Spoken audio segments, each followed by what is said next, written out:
And so I found myself on another night, in another bedroom, with another girl, yet again on the verge of oblivion. I'd spent several years fighting for king and country, several more fighting lethargy and drink. And I decided the time had come to do something about it. I rode out of town and into the night.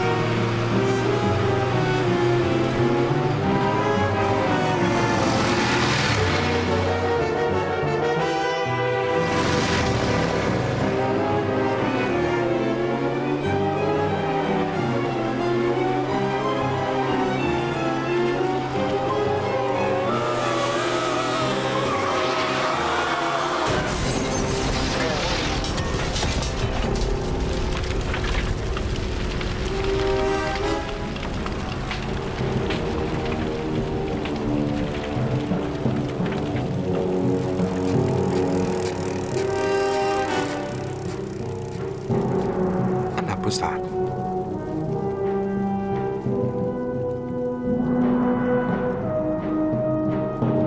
Or so I thought.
Owe no man anything but to love one another, for he that loveth another hath fulfilled the law.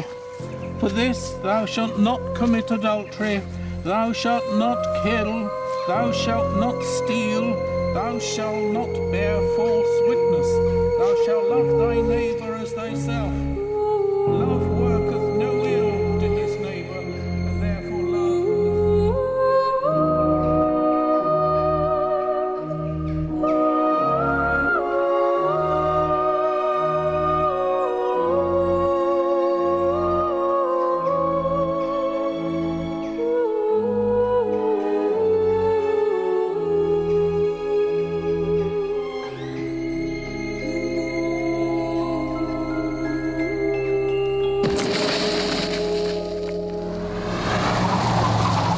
It was not long after that, the day of the Colonel's funeral, that we arrived in Limstok. Smell that country air. My sister Džoane had decided to take me in hand.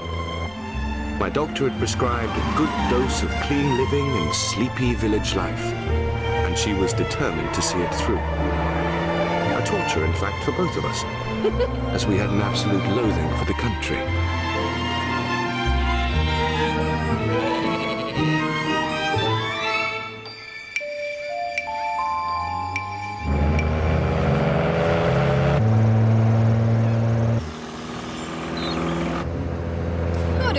They'll think I'm Scottish. Watch out!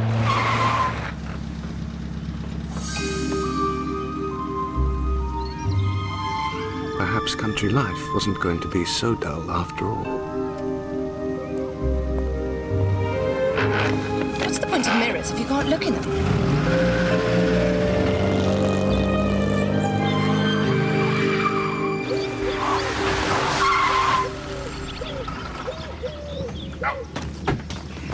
Isn't it sweet?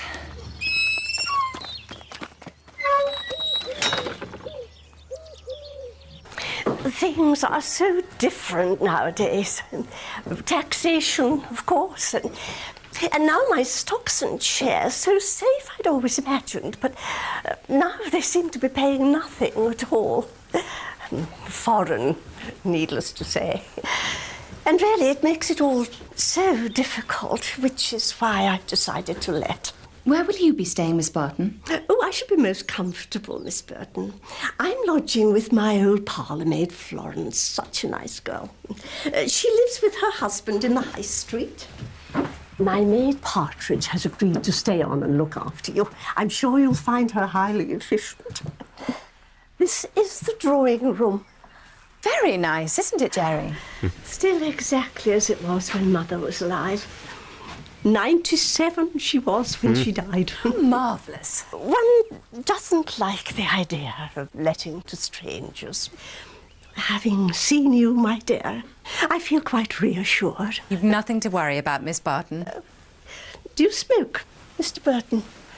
Like a chimney, Miss Barton. Oh, don't worry about my brother. He's quite harmless, especially on sticks. He's been on his back for the past 5 months. Oh, dear. Came off his motorbike. Oh, how did it happen? His fault entirely, wasn't it, Jerry? It was an accident. He rides like a demon. Needs a bit of time to get back to full working order. Doctor's orders. Fresh air and a quiet life. Then you've come to the right place.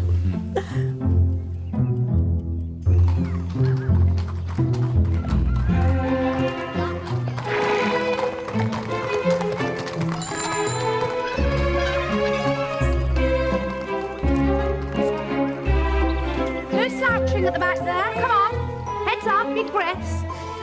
Morning.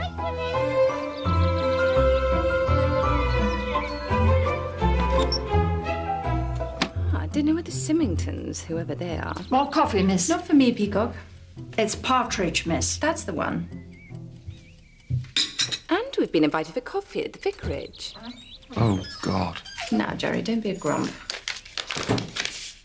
Oh, and Mr. Cardew Pye, organist of St. Peter's Church, requests the pleasure of our company for afternoon tea. Well, there's a jolly day. I can hardly contain myself. It'll be very nice and rather sweet. Whist, drives and spinsters. And the whole point is to get you well and fighting fit. After all, nothing ever happens in the country. Poison pen letters. Yes. Been going on for weeks. That's why the Colonel shot himself. Now, Maud, we don't know that for sure. Near as damn it, Jane. Always had an eye for the girls, you see. And one suspects this ghastly letter spelt it out in no uncertain terms. But why shoot himself? He's a nerd, it seems. Probably accused him of betraying the memory of his dear wife. Poor woman. Dropped dead during evensong last year. They seemed a most devoted couple. Oh, yes. And he would see it as the only honourable course of action, falling on his sword, so to speak. Absolutely bang on. All too much for the poor chap. Of all people, Heracles Appleton strikes me as the least likely to take his own life. And what type would you consider most likely? Did you know him well, Miss Marple?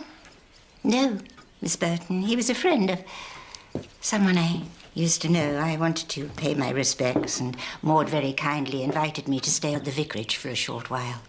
So what do you think happened then? Can't say, Mr. Burton. As yet. So desperately sad, isn't it, to be driven to the edge like that? Perhaps Jane will be able to find the bounder who's sending them. Oh, doubt that. She's an expert, you know. Now, Maud. Has a nose for rotten apples. Better watch my step, then. Better had. Have you had any letters, Mrs. Dane Calthrop? Oh, yes. A load of silly nonsense it was, too. Something about my husband and the verger's wife. Quite absurd.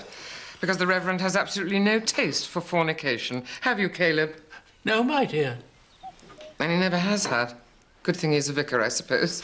Lives entirely for his books. Reverend is a great classicist, and his knowledge of the early church is really quite formidable. Always thought he'd make a jolly fine saint if he hadn't been just a little too intellectual. Mrs. Dane Calthrop, of course, is not your average vicar's wife. Everyone is ever so slightly afraid of her, and that's not only because she looks like one of those hideous gargoyles above the west door. She's so terrifyingly on the spot, if you get my drift, and represents to an uneasy conscience the deity personified. Have you met the Reverend? Oh, yes. A being more remote from everyday life I've yet to encounter. He always has his nose buried in Horace or the younger Pliny. And he will insist on spouting Latin. I tend more towards the Greek. And you, Mr. Burton, what is your inclination? Head first over the handlebars, eh, Jerry? Oh, a tongue with a tang. And may I say, Miss Burton, what a pleasure it is to welcome your distinctive style to our little community. Oh, I hope you don't think me impertinent, but your makeup. It's Grecian ivory #2, isn't it? Oh, it is, actually. It's charming. It's really charming. Now, if you were a local, you'd have a dab of powder to take the shine off your nose, possibly a soupçon of lipstick, not very well applied, and would almost certainly be wearing all of your eyebrows instead of only a quarter of them. Oh, dear, I'm going to look frightfully out of place, aren't I? Not at all, my dear. They'll just think you're a little queer. And what I ask is wrong with that. Have you received any letters, Mr. Pye? Letters, Mr. Burton? Yes, of the poison pen variety. I have, since you ask. Perfectly horrid, isn't it? Mrs. Dane Calthrop was telling us about the poor Colonel. Terrible business. Miss Marple seems to think he wasn't the type to top himself. What do you think? I have no opinion on the matter. Well, he certainly clammed up when you mentioned the letters. That chap could pout for England. Hello, I'm Megan Hunter. Oh, Megan, for goodness sake. Joanna Burton, pleased to meet you. Gosh, you're a bit of a looker. Do you think so? So sorry, she's absolute menace on that thing. I'm her mother, Mona Symington. How do you do? How do you do?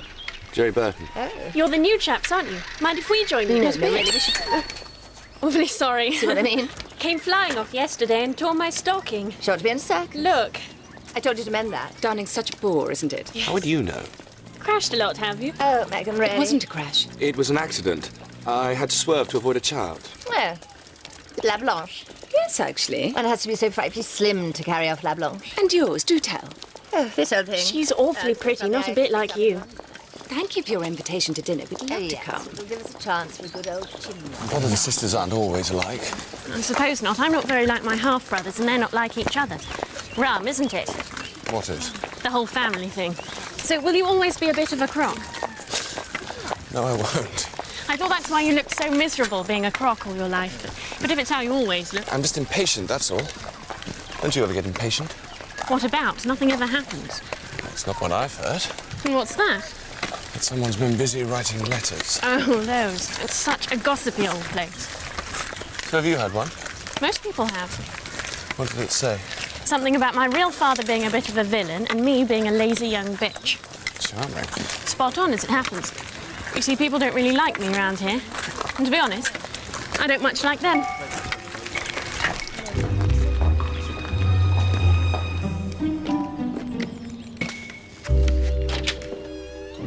Mr. Symington will see you now, sir.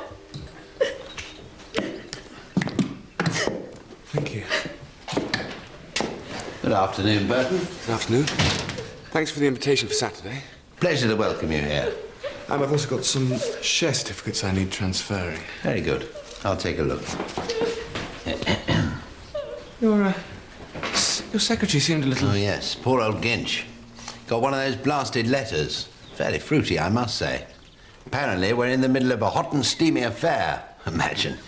Ginch and myself. Quite risible if it wasn't so nauseating. Yeah, it's funny, isn't it?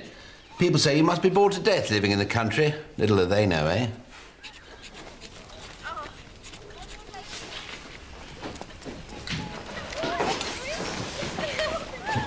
Those your boys? Yes, they are. Little terrors. But good lads, really. And she's their governess? Yes, yes, Miss Holland. Lucky boys. They are lucky, yes. She's very good. Not sure I'd be able to concentrate on my lessons. A bit young for that, old chap. Yes.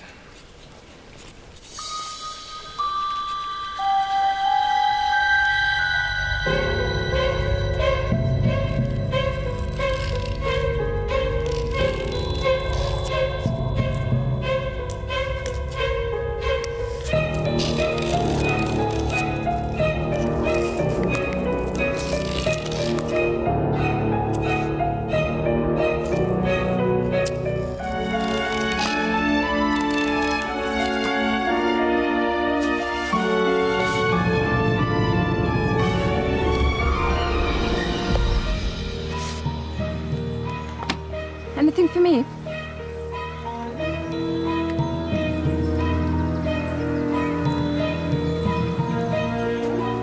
Jerry, what is it? Welcome to Limstok.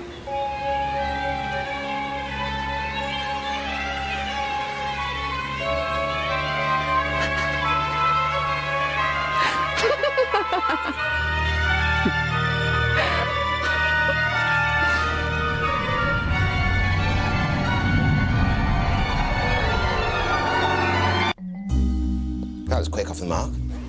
What did it say, if you don't mind me asking? Well, it suggested that Joanna wasn't really my sister. Though in slightly more colourful language. Did she actually read the letter? Oh, yes. Well, I do hope it didn't upset her too much.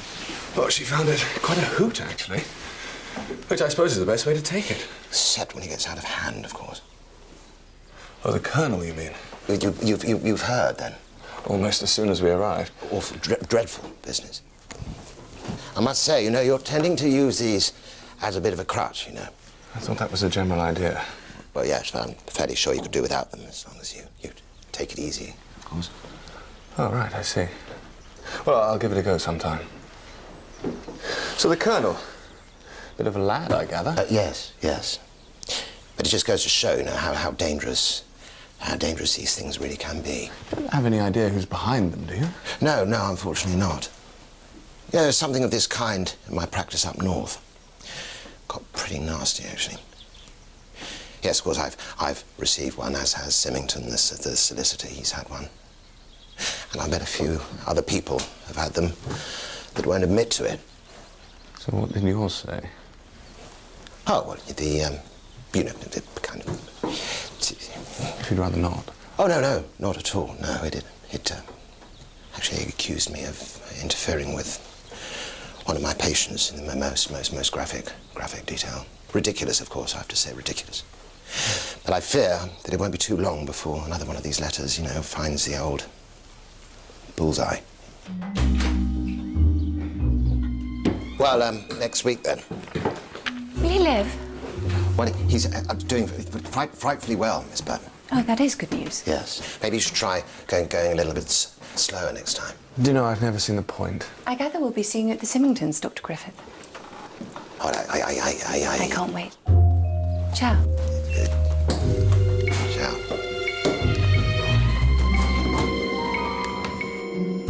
And this must not go beyond these four walls. But one has heard, and on fairly good authority it should be said, that Jamie Blackwell, a rather cocky young farmhand, has left his wife Mary. What, that half-witted girl who's expecting?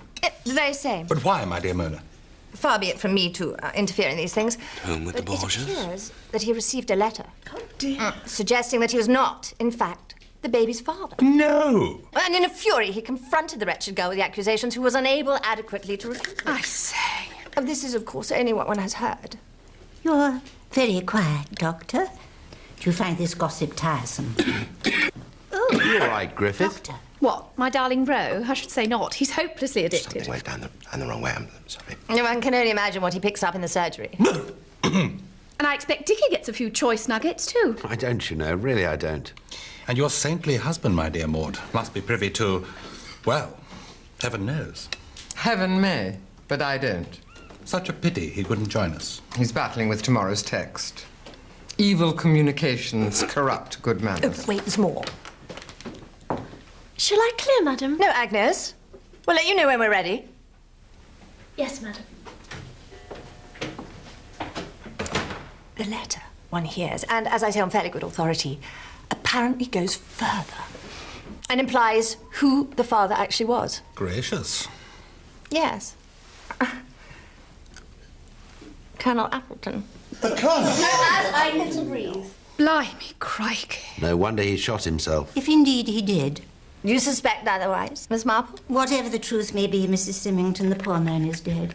A young man has left his wife, and a baby will come into the world with very little advantage. Were you close to the Colonel, Miss Marple? No, but I knew his qualities. And his wife? No closer than to the Colonel. By all accounts, Mrs. Symington, Colonel Appleton was the most devoted and loving husband. A formidable bridge player. Though I always found his bidding a little aggressive. Agnes. Sorry, miss. A farm girl's baby. Well, it would test the forbearance of a saint. Time to let the poor man rest, I'd say. Oh, well, he'll keep. Oh, Megan. Say hello, darling. Hello. I hope Mother's not boring you. Megan. She talks all the time, but in fact says very little. Good night, Megan. Why don't you get your milk, dear, and go to bed? Good night, then. Good night. Good night. I must say, Mrs. Symington, you have the most delightful daughter. Do I? Feisty. I like that. She's at that awkward age. But she's 20. I knew she's been at that awkward age ever since she was mewling in nappies. If only she had some talent or looks. I think she has a lovely face. All she ever does is potter around looking rather plain. Perhaps you could give her some tips. Is the wine all right, Dickie? The girl's bone idol. Her father was definitely a wrong one. Prison, I believe, for blackmail. It's hardly surprising her mother's like she is. I do hope, Miss Marple, that you've not found our discussion too discomforting. Not at all, Mrs. Symington. One merely repeats what one hears. Yes, indeed. I sometimes wonder if the tale-bearer is not as guilty as the tale-maker. Oops. My dear Miss Marple, you are being moral, and forget that you're among friends. I would like to think I am, Mr. Pye.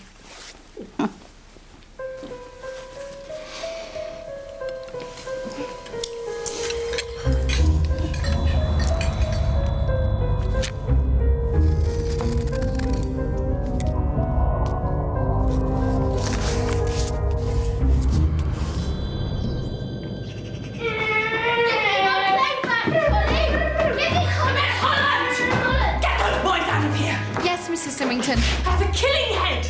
Come on, boys.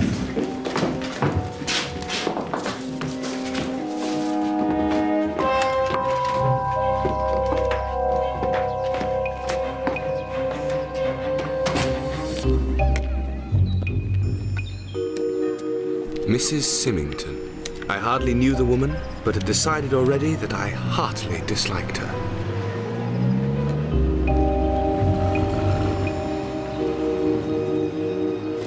Miss Holland, on the other hand, was growing more delectable by the day.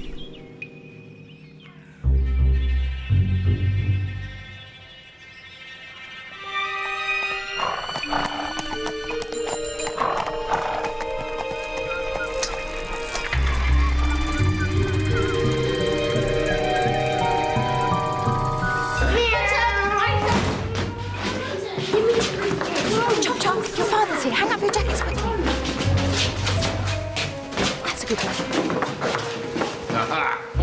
Daddy! Hello, boys. Hey, Been Dad. behaving yourselves? Yes. Good evening, Miss Holland. Hello, Mrs. Symington. Give me his briefcase. Thank you. Mona! Mona!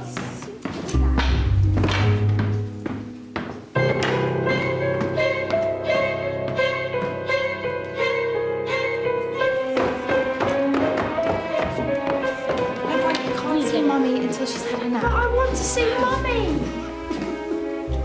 Mr. Symington.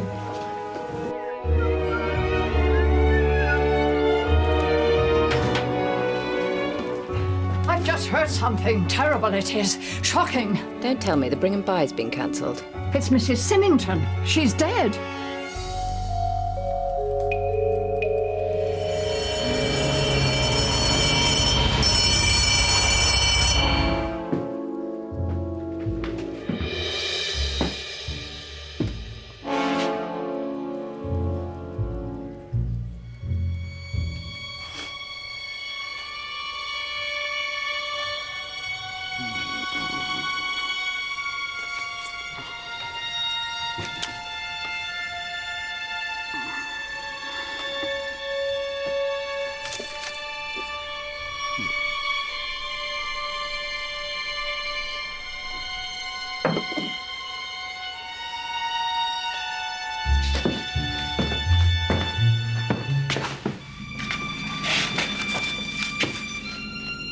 So whose side, you little brat, Colin?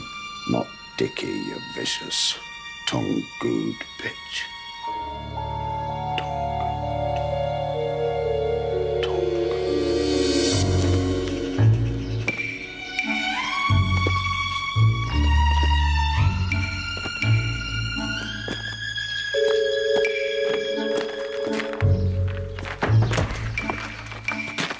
Mr. Burton, isn't it awful?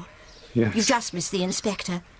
You've also come to offer your condolences, I expect. Well, This poor boy isn't naked too. It'll be very hard for all of them. Miss Holland is being most solicitous. Another suicide, Miss Marple. Or have they all got it wrong again? I would have thought you were clever enough to work that out for yourself, Mr. Burton. Ooh. No sticks. Better watch your step. Good morning. Good morning.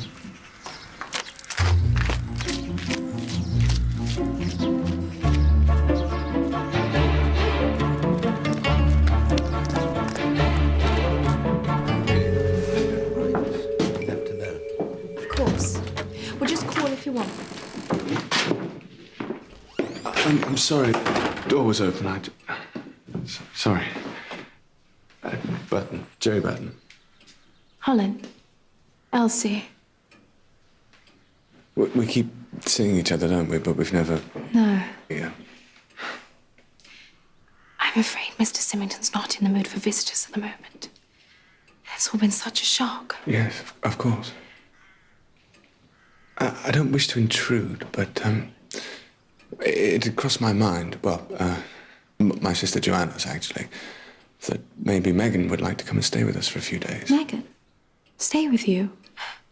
Why? Well, we thought it might be a help. I mean, she must be terribly shaken by all this. Oh, she's such a queer thing. You never know what she's feeling. If you think that we're being presumptuous... No. No, it's probably a very good idea. A very kind idea.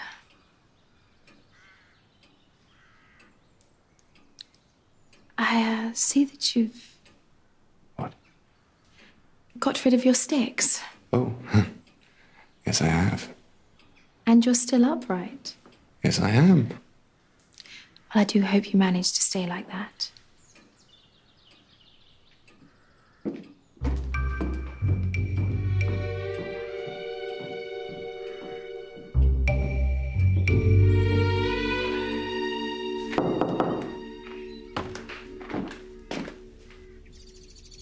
Megan.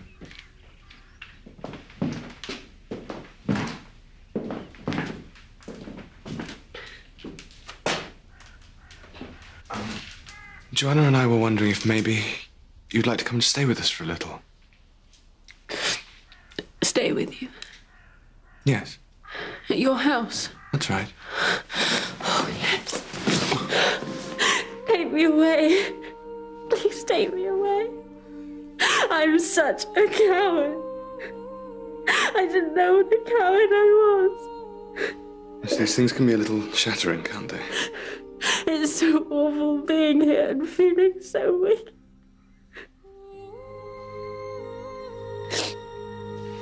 Now, why should you feel wicked? I don't know. I'm sorry, I'm being silly. But you see, it's rather dreadful when your mother dies. Yes.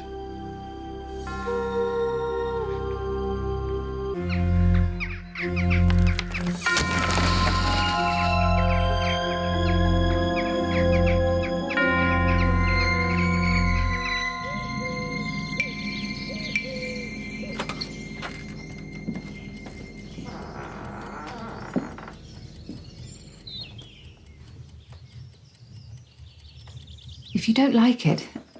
No. Heaven! Megan, are you all right?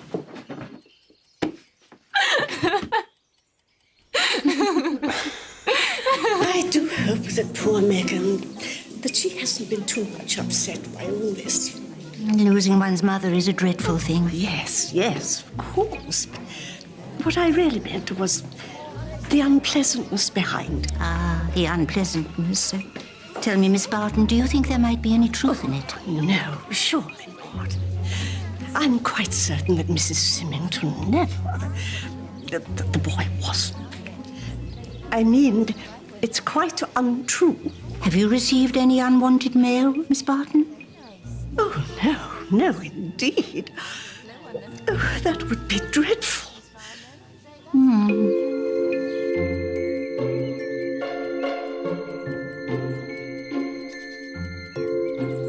You see? Away with the fairies.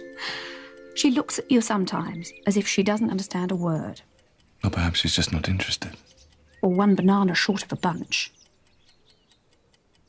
Look, if she becomes too much of a nuisance... No, she's no trouble. It's not healthy lounging about at her age. It's hardly surprising. Her mother treated her like a 12-year-old. Strictly entre nous, I couldn't stand the woman. Of course, we don't want to speak ill of the dead, but oh, what an acid tongue. Gossip was all that interested her. No, I'm afraid I didn't think very much of her. But I never suspected the truth. Mrs. Symington was alone in the house. Her husband was at his office, her daughter was out cycling, and the governess, Miss Elsie Holland, was out with the 2 boys. And the maids, Inspector? It's their day off, sir. When did the letter arrive? By the afternoon post, sir. Apparently, Miss Symington was so disturbed by its contents that in a state of great agitation she wrote her final words, "I can't go on," before taking cyanide dissolved in water. I had been treating Mrs. Symington for a neuralgic condition for quite some time. Would you say she was generally of a nervous disposition, Doctor? Oh, yes. Yes, I would, yes. What is your estimate of the time of death? Oh, between 3 and 4 o'clock. The allegation contained in that letter was a calumny. A foul calumny.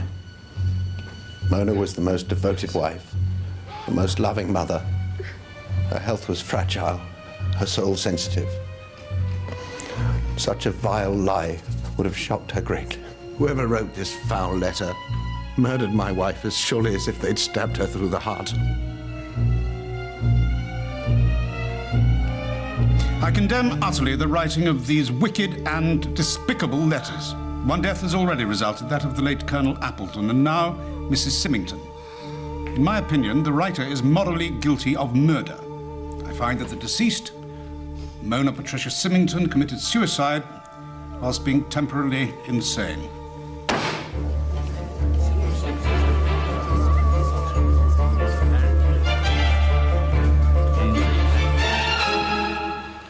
So gin's your tipple, is it? Absolutely, I always have one about now. What's yours? Lemon barley water. You are nice, you know. You treat me like a real person. Look. Well done. I know, I've made a fearful hash of it, haven't I? You know, it's much better if you suck rather than blow. Yes, of course, I wasn't thinking. People think I'm stupid. I don't. But you're not like the others. See, what they don't realise is that inside I know exactly what they're like, and that all the time I'm hating them. Hating them? You'd hate people too if you knew you weren't wanted. Mummy never liked me. Of course she did. She didn't, because I reminded her of my father, and he was very cruel to her, and what she really wanted was to be left alone with my stepfather and the boys. And now she's left us alone. It's difficult, I know, to see things clearly. But in time, I promise, things do get easier. It's all out there, all to play for. We should all remember that. Do you mean leave here? Why not? You mean like earn a living? If you want it. What would I do? Well, we'd have to think of something. We? You'd have to think of something. Any chance of a top-up?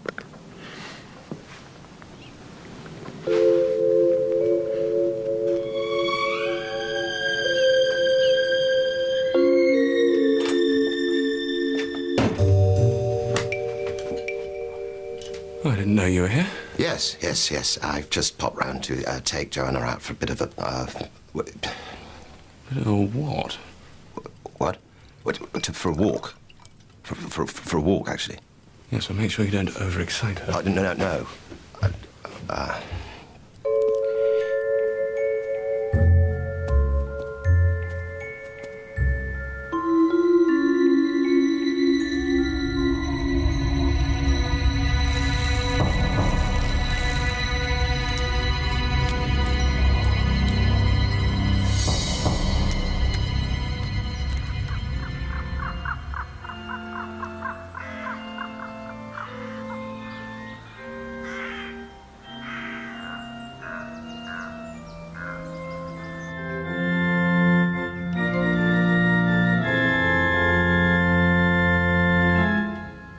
Marple. Good afternoon, Mr. Pye. I'm afraid my fingers have forgotten how to dance. They have of late become accustomed to a more funereal pace. Yes. A most distressing time for you all. Quite so. I understand you knew the Colonel. A little. And many years ago, he fought with a friend of mine who was killed in the Great War. Was kind enough to inform me of the circumstances of his passing. And you, Mr. Pye? Oh, I hardly knew the man. We occasionally locked horns over a rubber, but that was the extent of our acquaintance. I must confess, I would never have imagined him taking his own life. Would you, Mr. Pye? Well, the man is dead, Miss Marple. Can that not be an end to the matter? This village used to be such a peaceful little pocket. That is how I see this country. Full of little pockets. But tragically, this particular pocket has become rather grubby. One rotten apple, and we are all contaminated. So you too, Mr. Pye, have been contaminated. Yes, I have. Let them do their worst. I'll not go under. No more hole and corner for me, Miss Marple. Goodbye.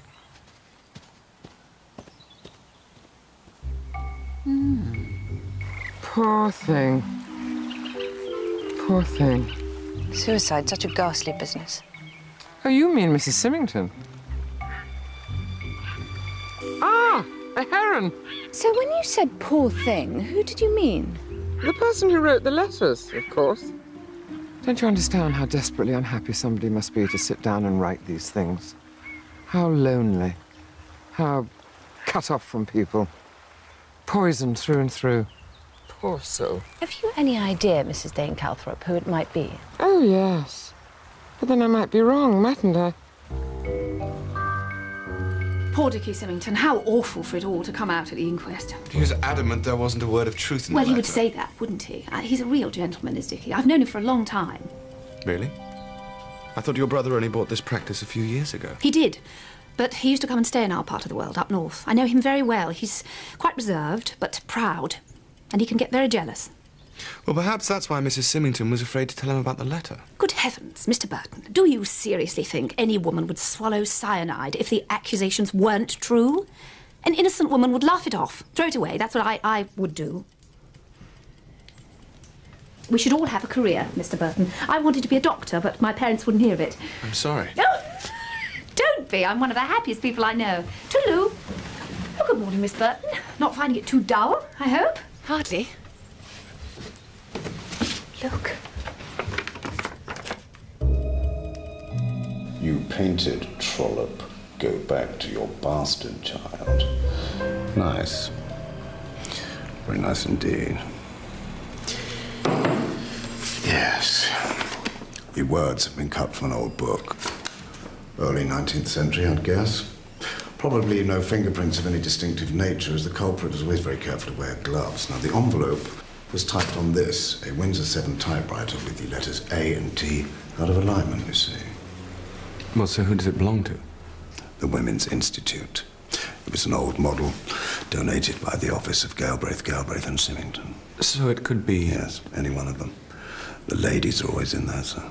You can probably tell by the touch, sir, that was typed with one finger. So it's someone not used to typing? Or somebody who is. Doesn't want us to know. Huh. Well, that's interesting. What is? Well, the U in Burton seems to have been changed. From an A, I think. Perhaps she's not such a good typist after all. Or maybe cleverer than we think. I wonder how she feels. Who knows? But this little beauty is going back. And mark my words, the picture will go to the well once too often.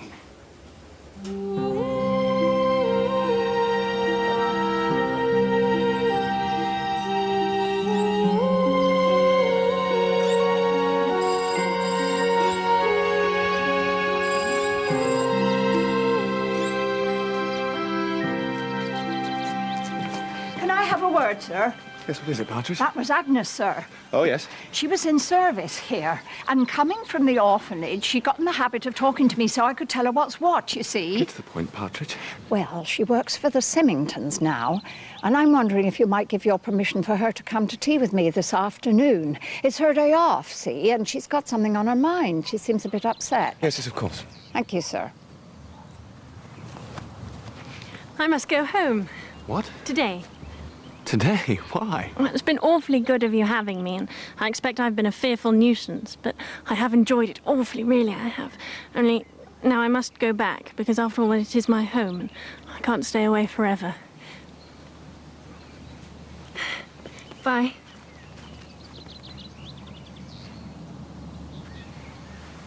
We had a lovely tea with Miss Barton, Partridge. Pleased to hear it, miss. How was yours with Agatha? Agnes, miss. That's the one.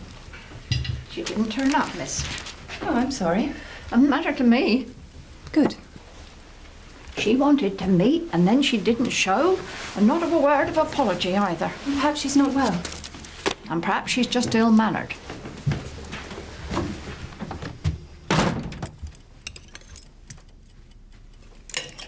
What is the matter? I've never been able to bear it when you sulk. I'm not sulking. You are sulking. You've been sulking ever since Megan left. In fact, you've been sulking ever since you were a child. Oh, I haven't. Yes, you have. You were sulky then, you're sulky now. You're the sulky type. I could do with a drink. Might cheer me up. Then why don't you have one? I might just do that. In fact, have as many as you want. And when you're so drunk you can't even remember who you are, then why not go for a spin and this time make damn sure? It was an accident. You're a perfectly hopeless liar. It's really quite pathetic. So I'm sulky, I'm a drunk, and I can't even lie properly. Is it any wonder that...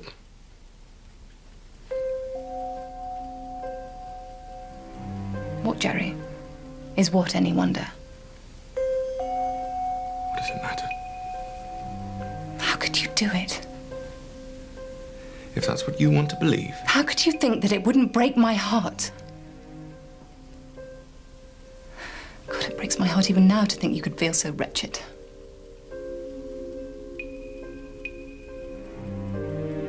You know, it strikes me as the most extraordinary irony that you managed to survive the war with such flying colours, yet seem to find the peace so utterly defeating.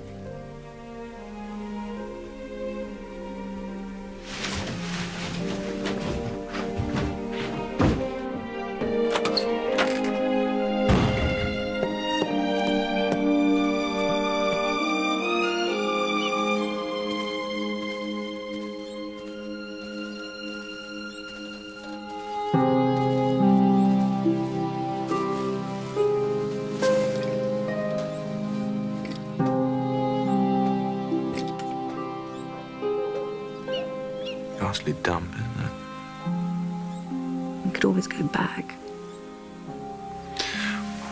it? Miss all the fun.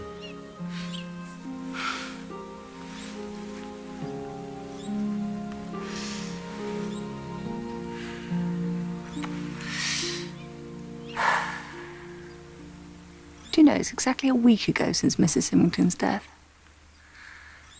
You'd think the police would have something by now. A fingerprint or something. Exactly a week ago. Mm-hmm. Maids have one day off a week, don't they? Yes. Same day every week. That's the usual sort of thing, apparently. So exactly a week ago, Mrs. Symington was alone in the house because it was the maid's day off. I'm afraid the penny's refusing to drop.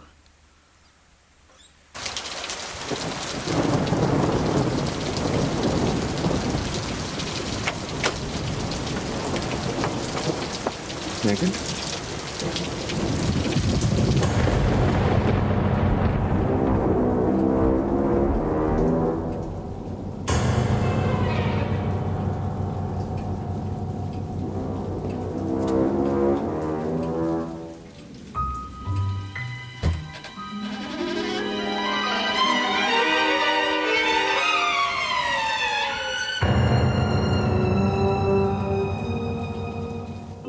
She was supposed to come for tea with Partridge, but she didn't turn up. And why would that be a particular concern to you? I'm not really sure. But I felt uneasy for some reason or other. With every cause, it now transpires. You have sensitive antennae, Mr. Burton. So do you, Miss Marple. Just passing, were you? Mr. Burton. Miss Holland, I was wondering, is Megan all right? She's having a lie down.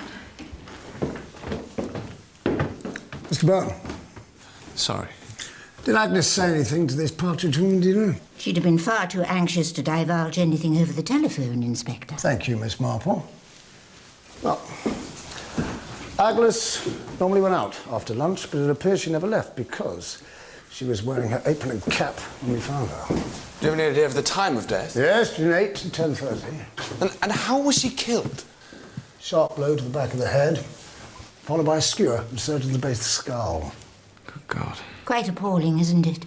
But why? Well, we may never know exactly, but we can make a guess. Well, she knew something, didn't she? That would be a fair assumption. Yes. On the afternoon that Mrs. Symington died, when the two maids were supposed to be out, Agnes, she came back rather early. You see, she has a boyfriend. Freddie Furbank from the fish shop. Yes. And on that particular afternoon, they had a row when they first met. I gather that young Furbank received a letter suggesting that Agnes had other fish to fry, but there is something else. The letter that Mrs. Symington received, it was never actually posted. It was faked to make it look as though it was posted, but it was, in point of fact, pushed through this letterbox here before the afternoon delivery. And my guess is that Agnes was looking through the window here, waiting for her boyfriend to turn up to apologise. And she saw the culprit deliver the letter. Exactly. But how would the letter writer know that she was home? Well, it's a kind of miracle, Mr. Burton, how things get around this place. Now, I may be wrong, of course, but... Temptingly simple, isn't it? But tell me, Inspector, if Agnes knew who the letter writer was, then why, I wonder, didn't she say something?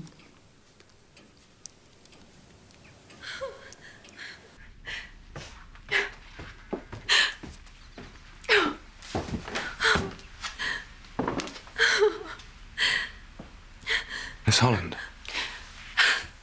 Mr. Burton. I'm sorry, I didn't mean... I don't know what's come over me. I think it's the shock. Pretty grim, isn't it? That poor girl. Just think it could have been any of us. Even those two little angels murdered in their beds like princes in the tower. The awful thing, Mr. Burton, is that yesterday afternoon we were having tea with Mr. Symington up in the schoolroom. And all the time, Mr. Burton, that poor girl was squashed into that cupboard dead as a dodo.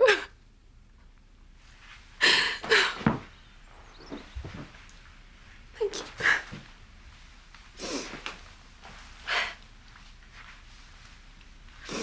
And what about the other week, Miss Holland?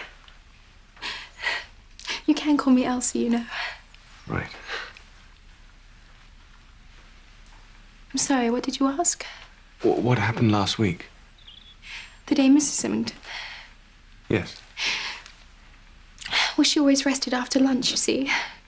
She suffered from neuralgia and it would come on after meals. So she'd take one of the cachets that Dr. Griffith had given her and try to sleep. So did anyone bring up the post to her? Turned detective, have you, Mr. Burton? Why not call me Jerry? Jerry. Yes. Well, Jerry should often come down and get it herself. She didn't necessarily sleep through the whole afternoon, and sometimes she'd stay down, and other times she'd go back up. The letter she received... Disgusting. I mean, the very idea that little Colin doesn't even bear thinking about. Mrs. Symington loved her husband. She was a sensitive woman and very particular. Anything of that sort would have appalled her. I mean, it's evil.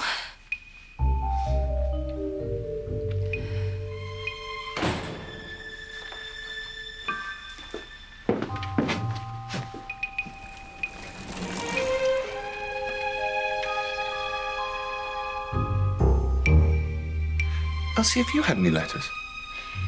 No, I haven't. They're not very nice to get, I know, and sometimes people don't like to admit they've had But I haven't. Really, I haven't.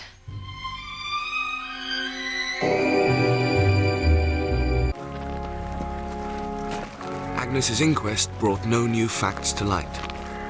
the only possible verdict was returned. Murder by person or persons unknown.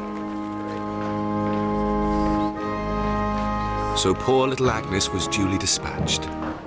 Her killer no doubt witnessed to her passing. You look all in. Do I'm sorry, I've rather a lot on, really. I hear you were there quite early. Where? At Dickie Symington's, the morning after the murder. Oh, yes, well, Agnes was supposed to come for a cup of tea, but she didn't show. So you feared the worst. Jolly smart. It's our first murder. Only terrific excitement. Whacked in the head and then stabbed through the neck. Such an insignificant little thing. Looks like the boyfriend to me. What do you think? I haven't a clue. Very inbred round here, you know. Must have given the Hunter girl quite a shock, finding her in the cupboard. It did. Not too strong in the head department, that girl. She's one of the brightest people I know. Well, blah, blah, fish cakes, but a thing like this could send her completely off her onion.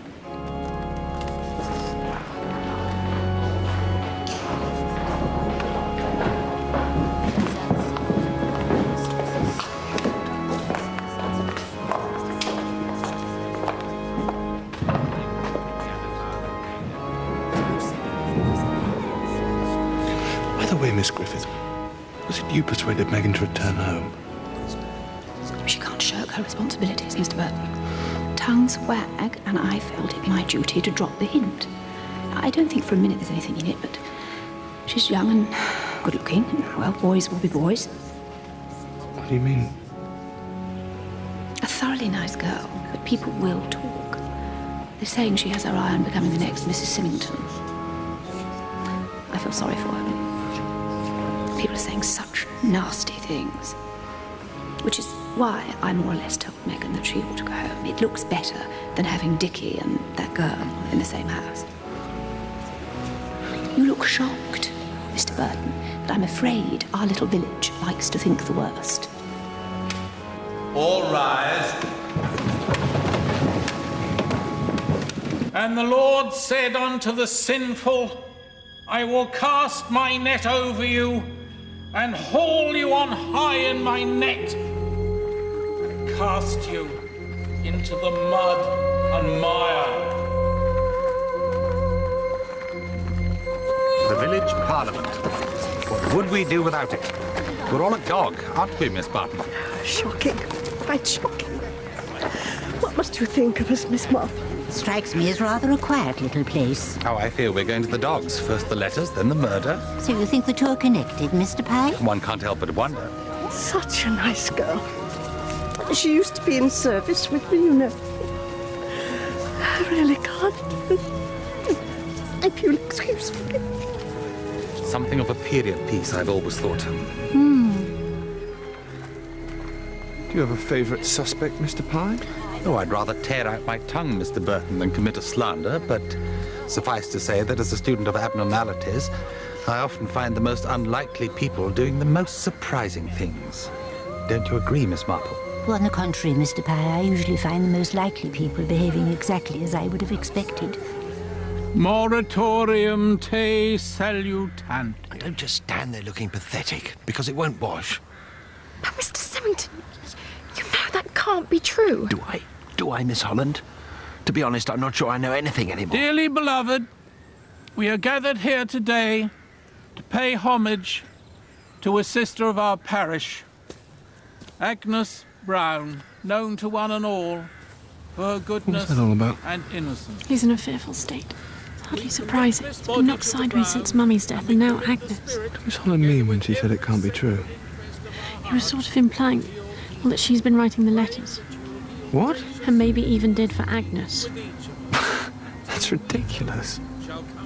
Is it? Maybe you're right. Jesus our Lord, amen.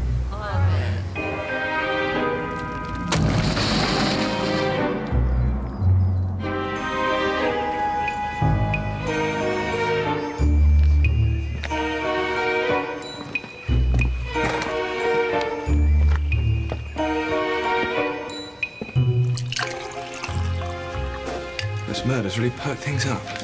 Must be the most exciting thing that's happened to these people since Henry VIII smashed up the Priory. Except for Marple, of course. Behaved as if she knew something the rest of us were just too stupid to grasp. What did he want? If you mean Owen, he very kindly walked me home. What's that? Oh. It's a photograph of a diseased spleen. Owen gave it me. Hasn't he ever heard of chocolate? He thought I might be interested. I'm not entirely frivolous, you know. He looked pretty ropey, I thought. Had something on his mind. Yes, a rotting spleen, perhaps. Or you? For heaven's sake, Jerry.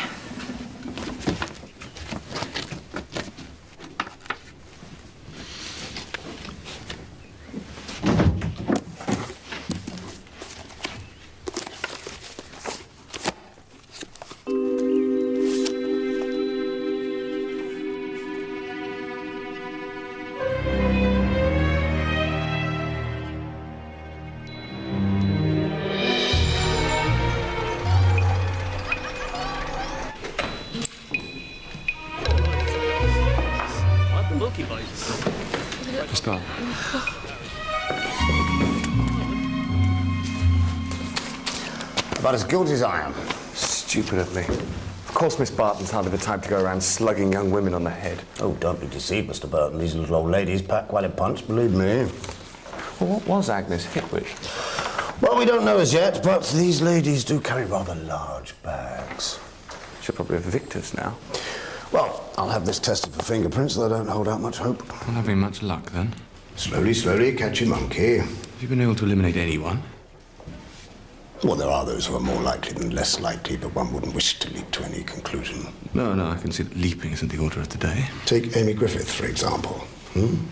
She was due at a Brownie meeting the day of the murder, but she arrived rather late. And then, of course, there's Mr. Pye. Didn't have an alibi for either day. Said he was in the garden on both occasions. Very strange man, Mr. Pye. Made a few inquiries, found that he'd come to the attention of my colleagues in the West Country. In relation to what? Matters of a hardly savoury nature, shall we say. And then, of course, there's Mrs. Dane Calthrop. Says she was bird watching, apparently, the day Agnes was murdered, but we can hardly ask the birds now, can we, sir? It's incredible. Makes you imagine things. Yes. Awful, really, wondering whether the person you share a pot of tea with or buy your sausages from is, in fact, a criminal lunatic. Actually, Inspector, I was wondering, on the subject of Mrs. Symington's suicide, the powders Dr. Griffiths prescribed for her neuralgia, well, would an overdose have been fatal? Not unless she'd taken about 2 dozen. No, it was cyanide that did for her. No question. But if you had a choice, wouldn't a soporific be preferable to prussic acid? That would be my preference, sir. Actually, on the subject of Dr. Griffiths, a few days ago on one of his visits to my sister, I saw him at the bookcase, browsing through a book, and... well, I was just wondering if... He was our man. Well? Getting a taste for it, are we, sir? The old sleuthing. No, I just... I can't help feeling, sir, that in this case, our man is a woman. If you get my drift.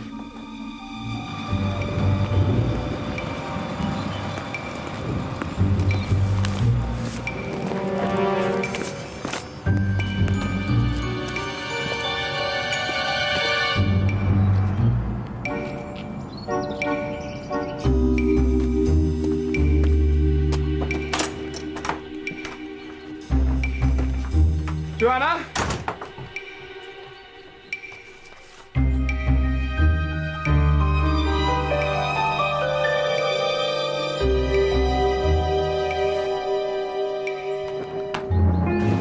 There was something about Joanna's note that bothered me. In fact, the whole ridiculous charade was starting to bother me.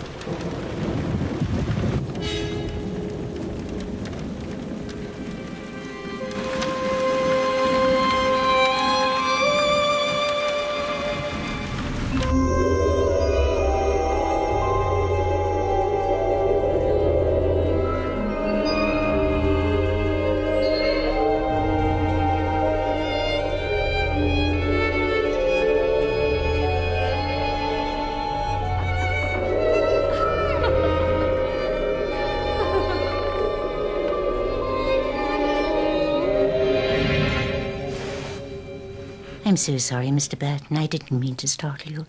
The back door was open, so I took the liberty of letting myself in. Must have dropped off. I thought we should have a little talk. This horrid business, the letters and now murder. Really can't go on, can it, Mr. Burton? No, it can't. But I'm sure the police are doing their best. I'm sure they are. But as relative strangers in the village, perhaps we're at an advantage. I don't really see how... Were you dreaming just now? Yes, I suppose I was. Dreams are funny things, aren't they? Mine are usually just nonsense. May I ask what it was? Just a blur, really. Half-remembered memories. The odd scrap of paper, a telephone message, a girl's face. Yes, I heard you mention someone's name. Made no sense at all. Nonsense. But then it's all nonsense, isn't it, Miss Marple? I look around at what's going on, how stupid and petty, and think to myself, is this really what we fought to save? We should all try and see the good in each other, Mr. Burton, however much we disappoint. Yes. Probably the whiskey. Little bit of the old Dutch courage. I'm sure you're courageous enough. Some of us aren't as brave as people think. Like your Colonel Appleton, for instance, wouldn't surprise me at all if he'd done away with himself. After all, who knows what he was fighting? Fear can come in strange disguises. Couldn't tempt you, could I? Cheers? Cheers. Tell me, Mr. Burton, you made mention of a telephone message, was it? Oh, yes, well, Džoane, you see, she left a message on the phone pad, and there was something about it that bothered me. Would you think me very inquisitive if I asked what the message was? It was pretty trivial, really. Along the lines of, if Dr. Griffiths calls, I can't go on Tuesday, but I could go on Wednesday or Thursday. I see. Thought it might be something like that. Like what? Something quite ordinary. Another thing that's been nagging away. The envelope that Joanna's letter came in.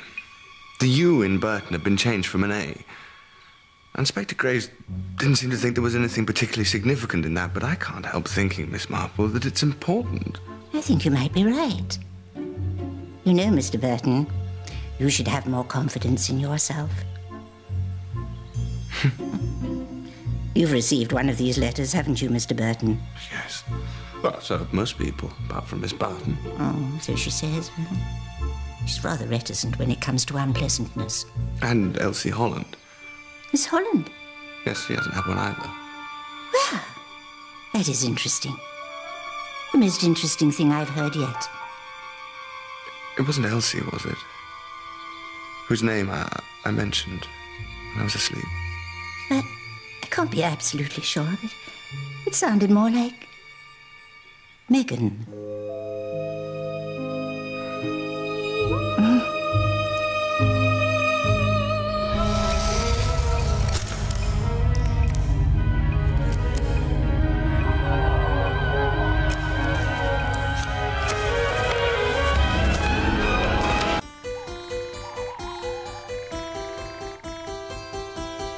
Where have you been, Billy boy, Billy boy? Oh, where have you been, charming Billy? I have been to seek a wife. She's the idol of my life. She's a young thing and cannot leave her mother. Oh, where does she live, Billy boy, Billy boy? Oh, where does she live, charming Billy? She lives on the hill 40 miles from the mill. She's a young thing and cannot leave her mother. Bravo. Bound nicely, that's right. Well You've been so proud. Next time you might try the right key. Thank you. Thank you, Brian and Colin. And now my harvest soiree takes us further back in time. To the ancients, in fact. A recitation from our most revered reverend, who is going to regale us with... An ode by Horace. Rectus vivas. You spoil us. Rectius vives Licini. I didn't know Victorian sermons are up your street. Ugendo monque. I beg your pardon. Sapius ventus The book you were reading the other day, when I found you in the drawing room. I hope you're not suggesting that... sperat infestis, mutit secundis, alterum sortum bene, perpetuum pectus. Informis hemis reducit, lupita idem submovit, non si male nunce.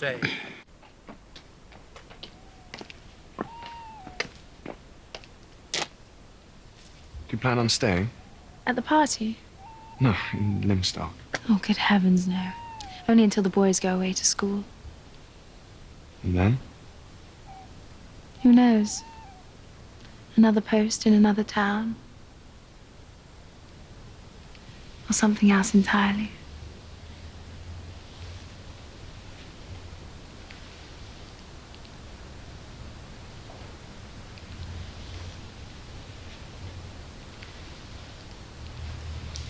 Oh, you never can tell. No, I'm sorry. Don't be.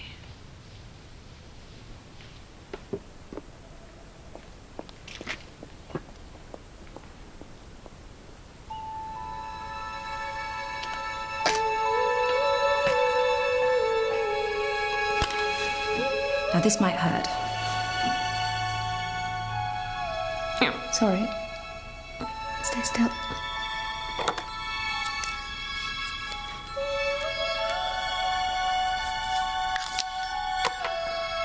Isn't that a bit much?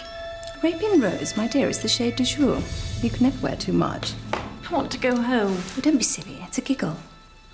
Fulgoru montis. Thank you, Reverend. Thank you. No one does Horace quite like you. Over there, Mr. Burton. I had some unfinished business. Is it finished now? Yes, I think it is. And so, ladies and gentlemen... Ah, Miss Barton. What an unexpected pleasure. I didn't know you were going to favour us with a turn. I'm sorry to disappoint you, Mr. Pye, but this is not a turn. I will be very brief. I have lived in this village all my life. It greatly saddens me, therefore, to know that people are talking behind my back, making insinuations. Yes, the book from which the pages were torn was found in my bookcase. But it was not I who tore them. I have nothing to do with the recent unpleasantness. That is all I have to say. Thank you. Thank you, Miss Barton. And somewhat in the same vein, I would like to read you a letter. My dearest Cardew, it is with a heavy heart that I write these lines, but to continue as I have been would be unsustainable. Be true to yourself, as I was never able, or indeed brave enough to be, your loving friend, Heracles Appleton. I can think of no more appropriate moment to follow the Colonel's advice. I hope this puts an end to the rumour and doubt surrounding his death. There was no murder, only malice. No issue of paternity, only love he dared not express. And I, for one, will always remember him. Miss Holland, please take the boys home. More sherry, Vicar. Away! Away!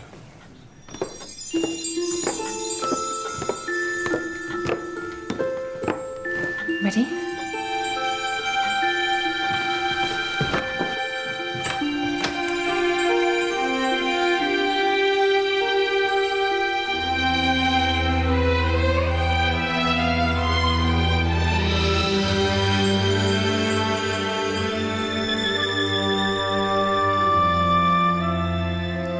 I say, scrubs up well, doesn't she?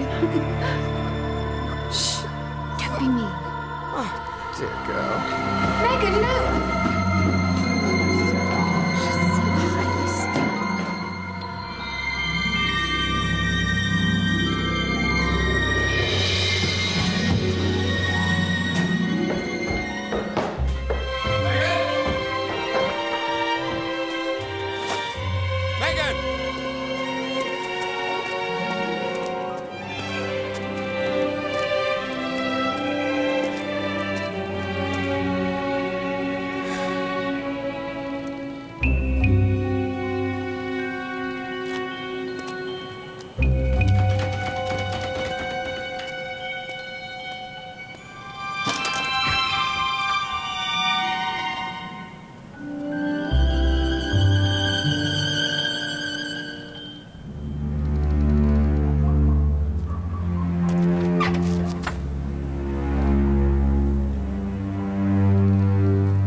in. Sorry. I thought I saw someone. You did. But she's scarpered. Probably heard you. Why are you here? Why do you think? The typewriter's here. She daren't risk using another one. So you know who did it? Somebody very cunning, Mr. Burton. Somebody who knows all the tricks. Right. Right.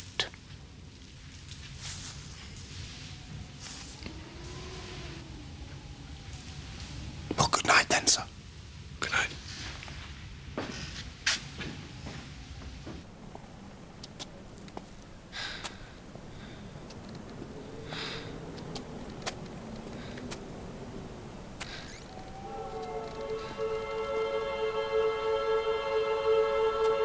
Megan? Megan? What are you doing? I just needed to clear my head. It's been a rather muddling night. You haven't just been in there, have you? The Women's Institute? Yes. Why on earth would I do that? I don't know. What a very odd question. You look jolly nice, you know. Jolly nice. I look like Coco the Clown. Megan, please. I'll never be accepted round here, never. Listen. What I want to say is... well, I rather think you like me. Do I? Yes. And I rather like you. And we get along together awfully well, don't we? I think. Sometimes. So it might be a good idea if we thought about perhaps one day being together for quite a while. You mean you're in love with me? Yes, I suppose I am. Oh. But I'm not in love with you. Then I'll make you love me. That wouldn't do. I don't want to be made. You're one of the nicest people I know, but I'm not the right person for you. I don't believe that. It's true. I don't believe it. I can see myself back.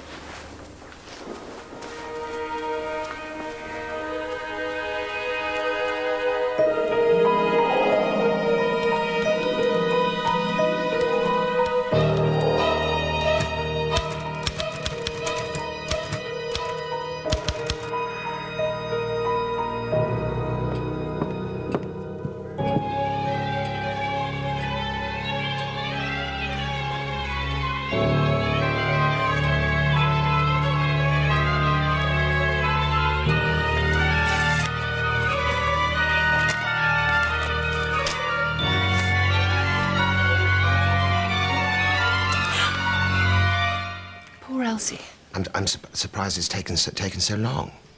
What did it say? The usual muck. Some rot about stepping into a dead woman's shoes, and if she didn't get out of town, she'd end up like Agnes. It's like something out of a Western. Yes, only this is the real thing. Hello, Inspector. Good afternoon, Doctor. Terribly sorry to interrupt you, sir. Just wondering whether I could have a word with your sister, sir. With my sister? Where for? Car lights again. In private, sir. It's ridiculous. As though I'd write this sort of tosh. You deny writing this, Miss Griffith? Yes, of course I do. Then I must tell you that you were observed in the Women's Institute typing this envelope between the hours of 1 and 1:30 this morning. This is absolutely outrageous. What's going on? Amy, what's the matter? Would you go like me away. Please, Dickie, go away. to... You need a solicitor. Not you. I couldn't bear it. Amy, what's happened here? Amy? Please, Owen. I'll get my man. He's first class, really first class. Amy.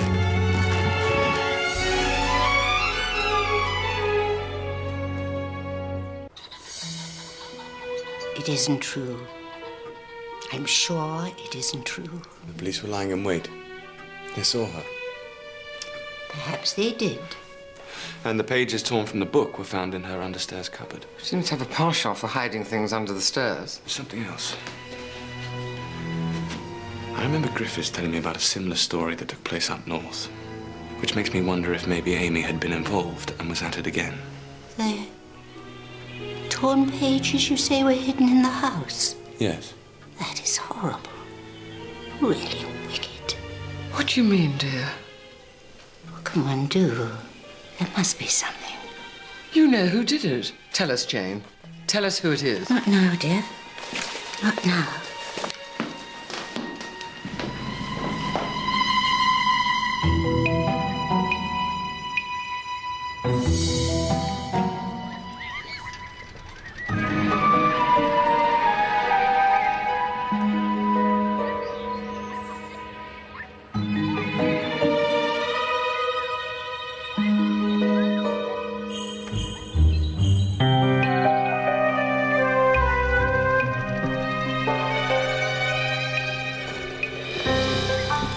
I want a word.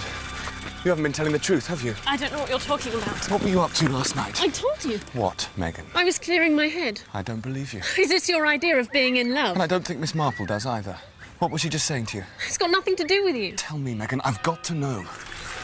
That day in your bedroom when you said you felt so wicked, why did you say that? Leave me alone. And hating people, what did that mean? Tell me! Get off! Get off me! Of all people, I thought that you understood, but you're just like the rest.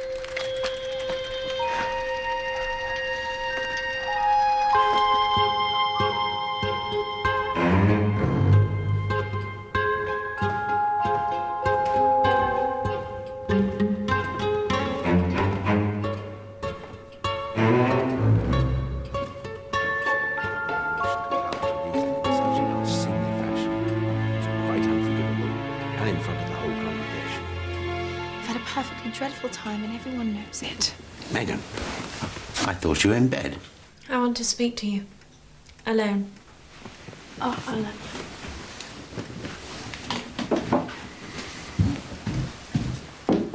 So, what is it? What do you want? Well? I want some money. Couldn't this have waited till morning? No, it couldn't. You think your allowance is inadequate, do you? I want much more than that. In a few months' time, you come of age. The money entrusted by your grandmother will be turned over to you. You don't understand. I want money from you. Nobody's ever told me much about my father, but I do know that he went to prison, and I know why. Well, I am my father's daughter, and I want you to give me money, because if you don't, I shall say what I saw you doing that day in my mother's bedroom. I don't know what you're talking about. Yes, you do. I saw you tampering with her medication, one of the powder cachets by the bed. You did, didn't you? You really are a very foolish girl.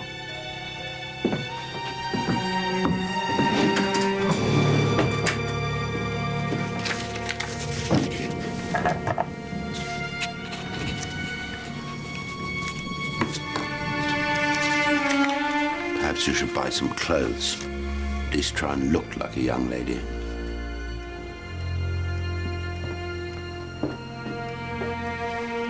Silly child. Jerry? Jerry.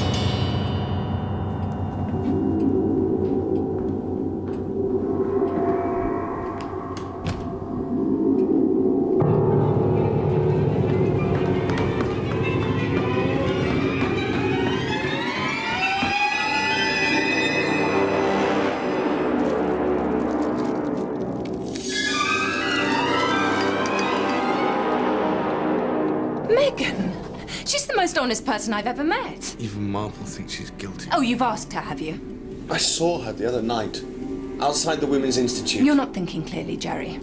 Other things she said to me. And it's not surprising.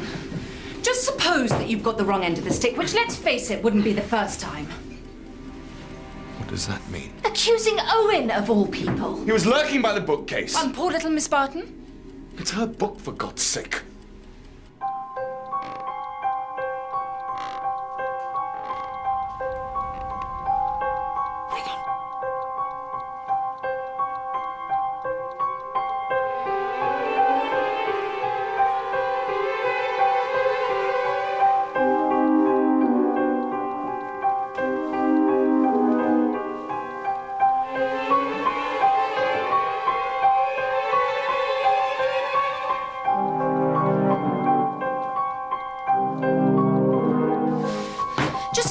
Marple's actually trying to help Megan. And rather than drinking yourself stupid and feeling sorry for yourself, why the hell don't you go round and find out?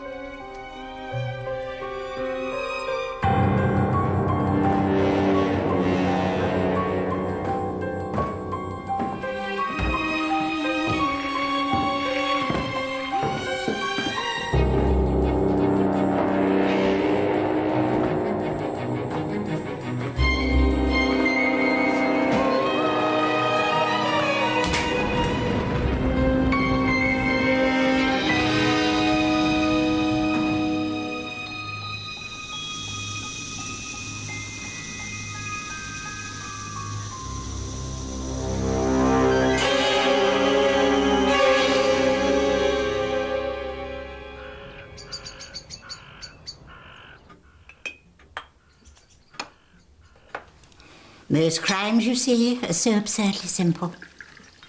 Quite sane and straightforward, in an unpleasant sort of way. The truth was really very obvious. You saw it, Mr. Burton? Did I? But hadn't the confidence to put two and two together. Misdirection. The conjurer's trick, making everyone look at the wrong thing. In this case, those horrid letters. The whole point was, there were no letters. Of course there were. I got one, Jerry got one. Oh, yes, but they weren't real. Simply didn't ring true. Some hit the mark, but others were wide of it. The letters you received, for instance. So, if we put aside the letters, just one thing actually happened. Mrs. Symington died. And the Colonel? And Agnes and Megan? Well, nearly. Midnight snack, old chap. Megan! Richard Symington. Megan! I'm arresting you for the murder of your wife, Mona Symington, and Agnes Brown. And the attempted murder of his stepdaughter, Megan Hunter. Megan, you all right?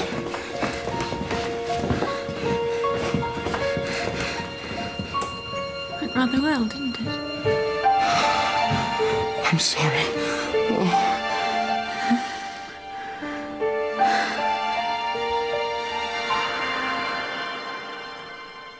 What a brave girl. She could have died. Something had to be done. There was no evidence against this clever and unscrupulous man. I needed someone to help me. Megan fitted the bill perfectly. It was too risky. Of all people. Mr. Burton, you should know that we are not put into this world to avoid danger when lives are at stake. As I was saying, the only actual fact was Mrs. Symington died. And I'm afraid the very first person one thinks of in such a case is the husband. Of course, there has to be a motive, usually another woman. And there we have Miss Holland. A radiant young creature suddenly entering the life of this repressed dry man. He wanted her, but he also wanted his reputation, his children, his home, his respectability. And the price he was prepared to pay for that was murder. He typed all the envelopes before donating the machine to the Women's Institute. You unwittingly hit upon this, Mr. Burton, when you noticed that the U had been changed from an A on your sister's envelope, originally addressed to Miss Barton. And taking the pages from Miss Barton's book would have been easy enough. He visited her on more than one occasion to give advice on financial matters. But it was what you told me about Miss Holland that was the most important thing of all. That she had never received a letter. It exposed Mr. Symington's one weakness.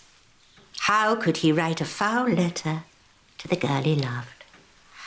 I've never believed there's such a thing as the perfect murder. There'll always be something that doesn't quite fit. That suicide note, for example, was all wrong. People don't leave suicide notes on scraps of paper. And I think that's what bothered you, Mr. Burton, about your sister's message.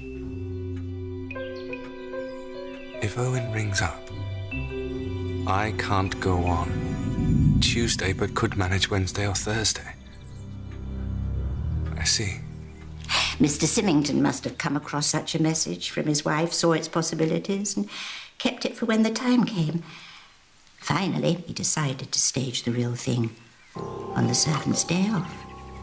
Before going to work, he put cyanide in the cachet his wife would have taken for her neuralgia. Then he'd have got back to the empty house at the same time as Miss Holland and the boys. He put a little cyanide in his wife's glass to make it look like suicide, planted the note, and threw the poison pen letter in the grate. But what he didn't know was that little Agnes had in fact come home early after a quarrel with her young man. She stood at the window waiting for her young man to come and make it up. And she saw something? On the contrary, she saw nothing. What's the point? No one came to the house, not the postman, not anybody. And in time she realised how odd this was if Mrs. Symington was supposed to have received a letter that afternoon. Miss Partridge, it's Agnes. The thing is, last week, the day the mistress died, there's something I don't understand that don't quite add up. The wretched girl had seen something, knew something, and he couldn't afford to take any chances. He pretended to leave the house and waited till Agnes was alone.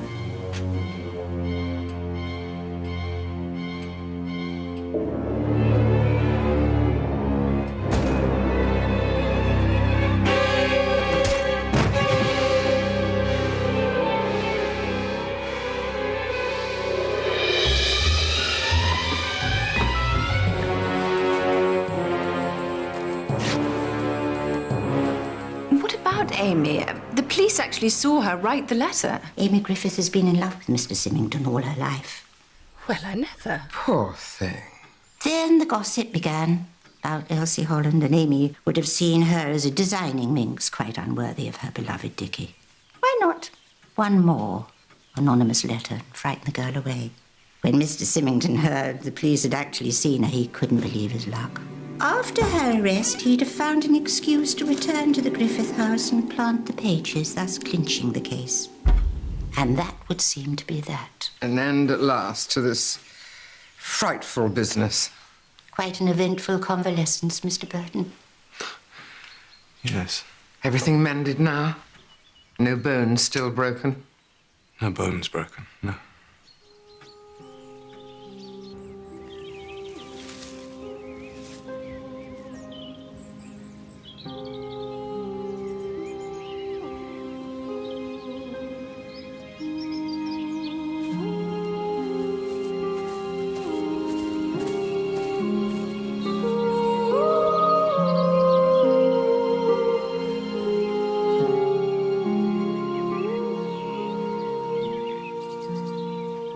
The Symington boys start school next term. Probably for the best. Children are very resilient. More than their elders, I often think. Your sister intends staying, I gather. For a while, yes. To see if she might take to being a doctor's wife. Somehow I doubt it. Love makes us do the strangest things.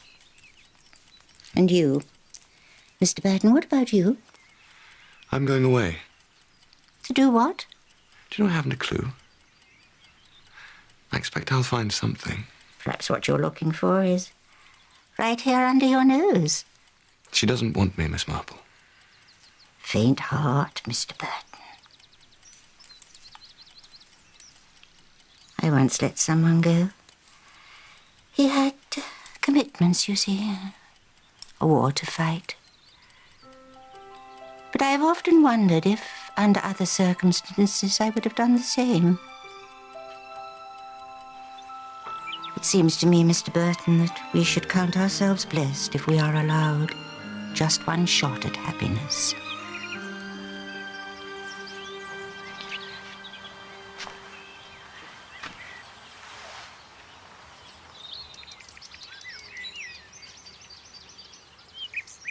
Thanks for pulling me out of the oven. It's all right.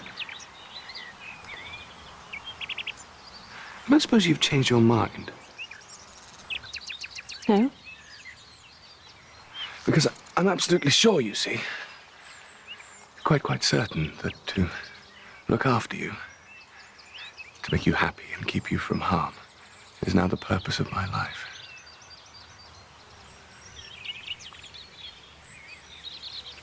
So there's nothing I could say or do to make you reconsider.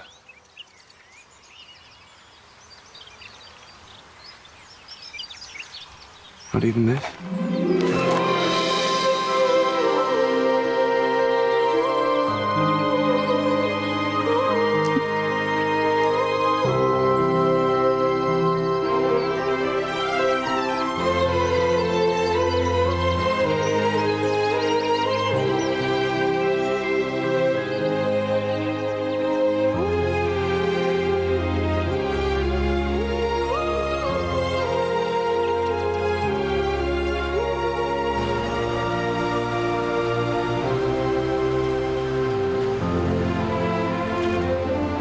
so I found myself on another morning with another girl, and for the first time in my life, on the verge of something bright and good.